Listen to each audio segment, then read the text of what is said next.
আসসালামু আলাইকুম। আমার শ্যামল ছায়া বাগানে একটা নটকন ফুলের গাছ আছে। প্রতি বছর নটকন আসে, এইবার নটকন প্রচুর আসছে এবং অনেক ঝরে গেছে। শিলাবৃষ্টির কারণে ঝরে গেছে। ঝরে যাওয়ার পরে এখন যা আছে আপনাদেরকে দেখাচ্ছি। দেখেন, একদম মাটির গাছে গোড়া, মাটির থেকে একেবারে মাটির থেকে গোড়ার থেকে আপনার ধরছে।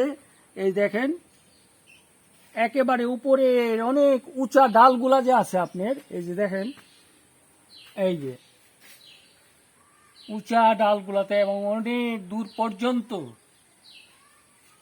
দূর পর্যন্ত যে ডালগুলা চিকন চিকন ডাল, যে ডালগুলা আছে, সেই ডালগুলা তো প্রচুর নটকন।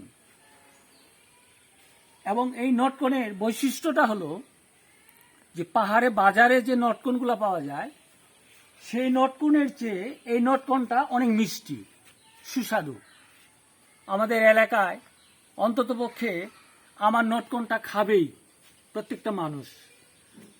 তো প্রচুর এইবার ইনশাল্লাহ আলহামদুলিল্লাহ প্রচুর নটকন গাছে আসছে। ঝরে যাওয়ার পরেও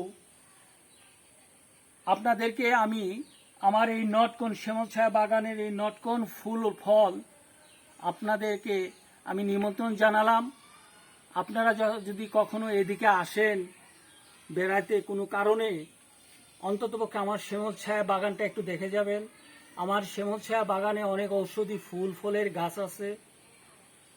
তোর মধ্যে এই নটকন ফলের গাছটা আপনাদেরকে দেখালাম। নিমন্ত্রণ থাকলো, আপনারা আসবেন, দোয়া করবেন যেন প্রাকৃতিক কোনো কারণে যেন এই নটকনগুলা যেন ঝরে না যায়। দেখেন, এই যে এখানে আপনার দেখেন একটা ঝুঁকাতে, হ্যাঁ, কতগুলা নটকন, এই দেখেন, এই যে দেখেন প্রচুর নটকন ইনশাল্লাহ ধরছে।